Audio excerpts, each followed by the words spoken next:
It's the season of giving.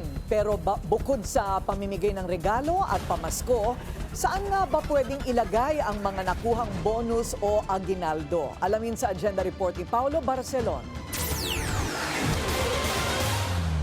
Feeling bilyonaryo ba this Christmas season dahil nakuha na ang inyong 13th month pay, cash gift, gratuity pay o pabonus ng inyong employer? Pwes, ayon sa DOLE, dapat before December 24, naibigay na ang mga 13th month pay ng mga empleyado, lalo na sa private establishments. Para sa mga job order at contract of service employees sa gobyerno, dapat ay nai-release na ang gratuity pay noong December 16 ayon sa DBM.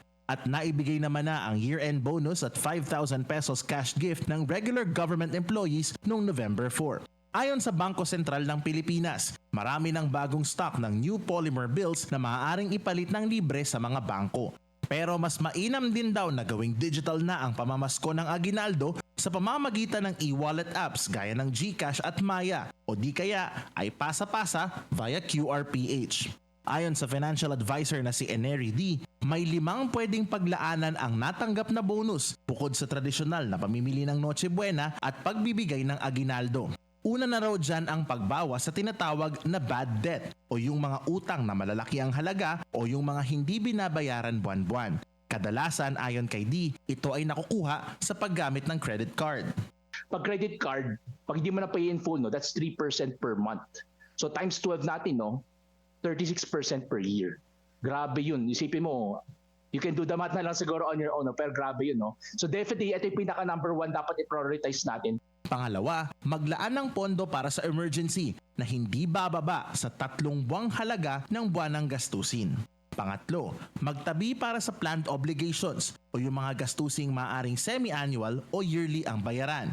Halimbawa dyan ang mga bayarin sa eskwelahan kung mayroon ng pinapaaral, insurance premiums at iba pang importanteng mangangailangan ng pamilya. Ika-4, magtabi para sa investments. Maaring pasukin daw ng first-timers ang MP2 fund ng Pag-ibig Fund o maaari ring mag-invest sa stocks na makikita rin sa e-wallet apps.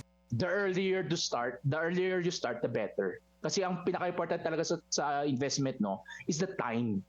So just to give you an example, no, if we are 20 years old, let's just say nagsisave siya 1,000 pesos to per month, compare mo sa age 30 ka nagsisave ka ng 1,000 pesos per month, no? Until you reach, for example, you reach age 60, super laki ng difference. At ang pinakamahalaga sa lahat, ani D, huwag kalimutang i-treat ang sarili. Kabilang na riyan ang pag-travel, pagbili ng bagong gadget, o di kaya simpleng dinner out lang for yourself. Ani D, piliin kung anong opsyon ang pinakaswak sa budget para mabalanse ang paggastos at pagtatabi para sa mga pangangailangan. Ang importante, huwag maging one-day billionaire pagdating ng inyong bonus. Lalo't sa bawat piso may dapat paglaanan at ang tamang ipon ang ating agenda, sumapit man o hindi ang araw ng Pasko. Para sa agenda, Paulo Barcelon, Bilyonaryo News Channel. Manatiling nakatutok sa Bilyonaryo News Channel. Sumubaybay sa aming social media accounts at mag-subscribe sa aming YouTube channel para sa mga bago at eksklusibong balita.